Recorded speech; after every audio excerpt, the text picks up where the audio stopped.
Let's learn how to play Augmentation Evoker in Season 4 of Dragonflight for patches 10.2.6, 10.2.7 and beyond. I promise it's going to be digestible for beginners with no information overload. Starting off with the stat priority, first things first, eye level and intellect over everything. Getting a higher and higher eye level, so better and better gear, is always going to be king, and that is what you want to focus on predominantly. If, however, you would like to delve deeper into the secondary stats that you do have, this is the priority I generally recommend, with mastery being first, then haste, then critical strike, and lastly, versatility. Now, it's not one size fits all if you do want to look into these stats and which ones you should be striving for, and you should simulate your character if this is something you're interested in. If you don't know how to do that, join my Discord. I have a guide written in there on how it all works. For the talent trees, this on the left is for raiding and single target, and this on the right is for Mythic Plus and AoE. They are very, very similar. I'm not going to go through every individual talent, but I will be showing you later in this video all of the important ones that you need to be aware of. And I do recommend that once you're more comfortable and have had some practice with the spec, that you then go back through both your spellbook and talent tree and see how each individual one all synergize and tie in together.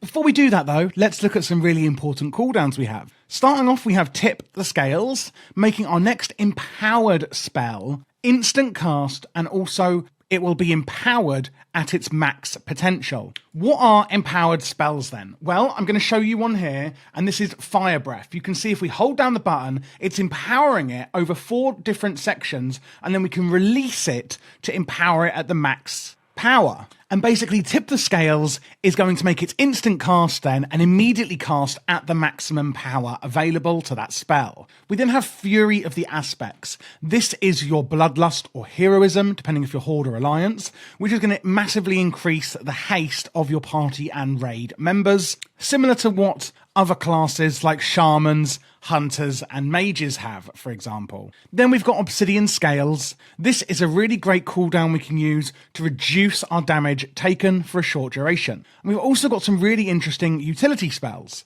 Cauterizing Flame. One thing to note on this one, I haven't taken it in the talent tree I'm going to show you today. So if you're looking for your spellbook and you're like, I don't have this, that's why. But you can take it if you wish. It's going to remove all bleed, poison, curse, and disease, and heal after removing the said effect. And evokers are one of the best classes for this. There's not many classes that can actually remove bleeds. The fact that evokers can is phenomenal. We then have Quell, top middle here, and that is our interrupt or kick. The word kick is just another name for interrupt, meaning we can interrupt our enemies' spell casting with this spell. Blessing of the Bronze. This is a party and raid-wide buff that we can put on our allies for up to an hour, and it's actually going to reduce the cooldown of all of our allies' movement abilities. So the abilities that each class have that are kind of, movement enhancing abilities, this is actually going to slightly reduce the cooldown they have on those abilities for the next hour. On the bottom, we have Hover, increased movement speed, and you can cast while on the move. Then we have Zephyr, reducing damage for your party from AoE, area of effect, abilities, and applying a speed boost to them as well, helping enhance further our allies' movement speed. And lastly, we have Expunge. This one is actually going to cleanse poison effects. Now that we're actually in-game, let's see how it all comes together into a rotation. Now, one thing I will say, the Mythic Plus and the Raid rotations are pretty much the same,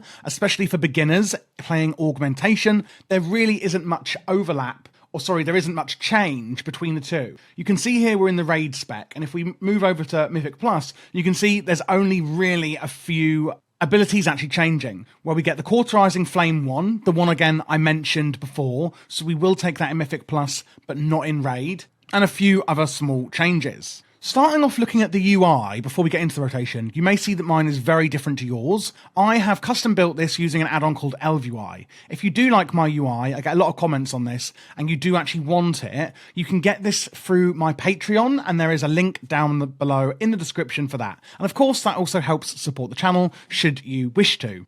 Another thing on the UI is this here in the center. This is another add-on called Weak Auras, and this specific Weak Aura is by Luxfos. He does fantastic ones for all classes, and what this is doing is it's showing all of our cooldowns, buffs, and resources in one central place on the screen in our eye line so that we're not looking around the screen everywhere. And when you're dealing, in dungeons and raids where things are quite complex, this really helps keep everything together in your eye line, making things a bit more simple. Again, there's a link down below in the description for that one if you should want it. If you need any help installing these sorts of things as well, by the way, please do join our Discord. We have a really fantastic community who don't mind helping beginners and actually enjoy helping beginners and, learning more, etc. So there's no question too big or too small. Another thing is our mastery. Of course, we're augmentation, and we are mainly focusing around augmenting our allies. So our mastery is called Time Walker. Casting an empower spell, like the fire breath I showed you earlier, is actually going to grant shifting sands to an ally. Preferring damage dealers, it increases their versatility by 4.5 seconds. The duration of Shifting Sands, Breath of Eons, and your other helpful auras are also increased. Versatility then, that's what it's going to increase on them. That is a stat that basically increases damage done and reduces damage taken. So let's look at the spells we've got. First up, we've got Blistering Scales. TLDR, keep this up on the tank at all times. Protects an ally with 15 explosive dragon scales, increasing their armor by 30% of your own. Melee attacks against that target cause a scale to explode, dealing damage to enemies near them, and that can only occur every few seconds. Blistering Scales can only be placed on one person at a time, and therefore the tank casts on your enemy's target if they have one. So you can cast it on your enemy,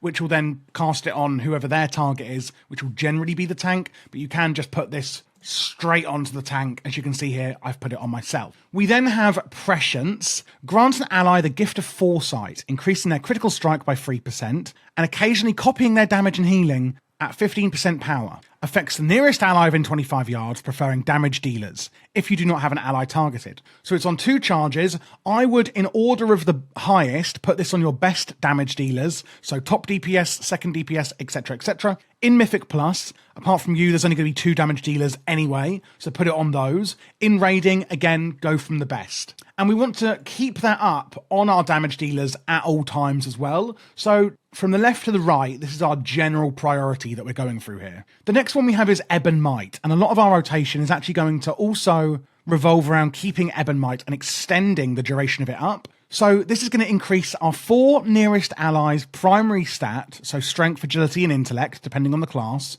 by 6.5% of our own, and cause us to deal 22% more damage for an amount of time. May only affect 4 allies at once, and it does prefer damage dealers again. Eruption, Breath of Eons, Empower, and your Empower spells extend the duration of these effects. So when we use our other spells, that's actually going to extend the duration of this spell, Ebon Might. One of those spells is Breath of Eons. It's on a 1.8 minute cooldown. Fly towards the targeted location, exposing temporal wounds on the enemy in your path. Temporal wounds accumulate 11% of damage dealt by your allies affected by Ebon Might. So basically, when we use Breath of Eons, you can see here I can drag out basically where I want to do it, and any enemies in that path will be afflicted by it. And you can see here, we fly across, afflicting the enemies, exposing those temporal wounds. And again, the temporal wounds are going to accumulate damage from people who have Ebon Might on them, which remember we're casting before that and keeping up. Then it's going to critically strike for that amount as arcane damage. And it's also going to apply Ebon Might for 5 seconds. It's also going to remove all root effects if you're, rooted in place, and you're immune to movement impairing and loss of control effects while you are flying. Then we have Tip the Scales, which we're going to use with our Fire Breath. Tip the Scales. It's a cooldown, compressed time to make your next empowered spell cast instantly and at maximum empower. This is the one we spoke about earlier. So when we use our Fire Breath, if we use Tip the Scales, and you can see which ones it's proccing on, if we use our Fire Breath, inhale, stoking your inner flame, releasing to exhale, burning enemies in a cone in front of you, reduce beyond 5 targets. And this again increases the duration of your active Ebon Might effects. So empowering is going to cause more damage, and you can see here at number 1, deals damage and instantly over 24 seconds, and up to number 4, deals a lot more damage and instantly and a lower amount over 6 seconds. So when we cast it then, it's instant and will actually empower at the 4th tier of that because of the Tip the Scales cooldown. Then we have Upheaval. Gather earthen power beneath your enemy's feet and send them hurtling upwards, dealing damage to the target and nearby enemies, again increasing the duration of your active Ebon Might effects by 2 seconds.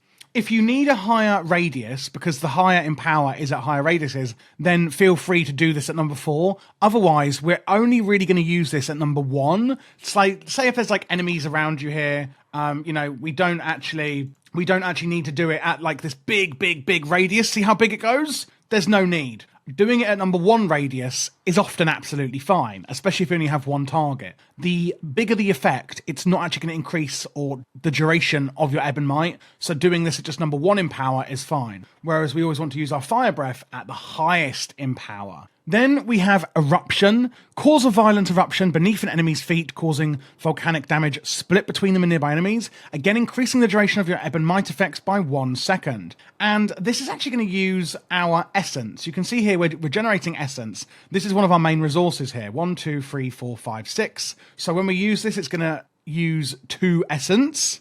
And that is the main way we're actually going to spend that. Again, remember, it's increasing the duration of our Ebb and Might. We only want to use Eruption when Ebb and Might is up, trying to keep Ebb and Might up as much as possible with these spells. Lastly, we have Living Flame, and this is our kind of filler spell. Now, you can see here, send a flickering flame towards your target, dealing fire damage to an enemy and healing an ally. We can use this on our enemies, and you can see that it is hitting multiple targets. One thing I'd like to mention is this talent down here, Leaping Flames. Fire Breath causes your next Living Flame to strike an additional target per empower level. So basically, we're going to get a buff depending on how much we empower our Fire Breath. If we empower it to full then, so 1, 2, 3, and 4, you can see here we've got 4 stacks of Living Flame, or Leaping Flame, where our Living Flame is then going to hit all those additional targets. If you only empowered your Fire Breath to 2, it would hit less targets. So the higher you empower it, and we're always going to empower that to number 4, the more targets your Living Flame will inflict damage or healing on.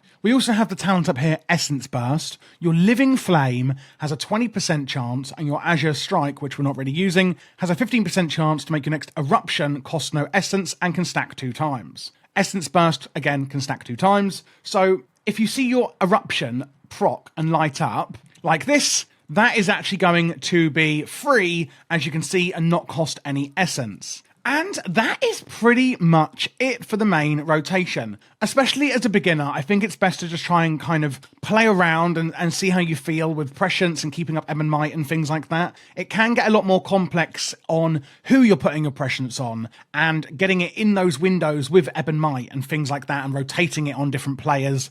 But that can get really quite advanced. And I think as a beginner, just getting down the core rotation for now, you're going to be absolutely fine. Regarding the tier set we're getting this season, the 2 set makes your prescience, well, every third prescience last longer. And then the 4 set, which is quite interesting, makes casting prescience enhance your next eruption. And it's going to cause little fissures for every prescience that you actually have active. And that will also help extend your Ebb and Might by a small amount. But every little does help. Another thing to mention is that Chrono Ward is a good passive. When allies deal damage from temporal wounds, they gain a shield for 100% of the damage dealt. Absorption cannot exceed 30% of your maximum health. That's this one, remember, on your Breath of Eons. When you afflict the targets in your path, that's the damage that your allies are doing with. And that's how that affects that Chrono Ward. So they get that as well. Again, it's happening passively, but I just think it's important to know. And one other thing I haven't mentioned is your attunement. Down here, we actually have Bronze and Black attunement. Black, attuned to the Black magic, granting you and 4 allies 4% increased maximum health. And then Bronze attunement, attuned to the Bronze magic, granting you and your allies 10% increased movement speed. I personally, especially in Mythic Plus or on high mobility fights, prefer Bronze attunement because I think movement speed can make a hell of a difference. But of course, if you need it, go into Black as well. And you can actually change these over as you need, in certain situations. That's another buff that we do have there. We've also got, of course, our Quell, which we mentioned, that's our interrupt. We've got Obsidian Scales, reducing damage taken, that's our cooldown, remember. We've got our Bloodlust here in Fury of the Aspects. Blessing of the Bronze, which we're going to put on everyone for an hour. There's Time Spiral, and I don't think I mentioned this or Source of Magic earlier. Bend time, allowing you and your allies within 40 yards to cast their major movement ability once, even if it's on cooldown. So if you're trying to get somewhere really fast, you can use this on cooldown so that all of your allies can use that, especially if you're in a Discord call or something on, voice chat, or, doing more organised content. You can be like, right, guys, let's use this, Otherwise, of course, just let them know. You could probably get a weak aura where it comes up telling everyone you've used it. Source of magic as well, redirecting your excess magic to a friendly healer for an hour. When you cast an empowered spell, like your Fire Breath, you restore a tiny bit of the healer's maximum mana per empower level. Again, you can just put this on the healer for an hour and it helps them with some mana regen. And so as you can see, we really are a true support class in all ways of it. There's so many different ways we can help out. We can also use Emerald Blossom down here, growing a bulb to help heal, and we have Verdant Embrace, flying to an ally and healing them, or healing yourself as well. 2 more spells that you've got in your arsenal there. So it really is like a mismatch of different things that we can do, enhancing their abilities, healing them if we need to, like with Living Flame as well, helping them with movement impairing abilities, Bloodlust. It really is a really fun class. If you have any more questions at all, again, leave them in the comments, join the Discord, or you can join my Patreon for that and to get my UI, etc. If you're looking for other Evoker specs for Season 4 of Dragonflight, then click this playlist here or check out my channel where I've got all the PvP, PvE guides for every single spec and also dungeon guides should you need them. But apart from that, good luck and I hope you enjoy playing Augmentation.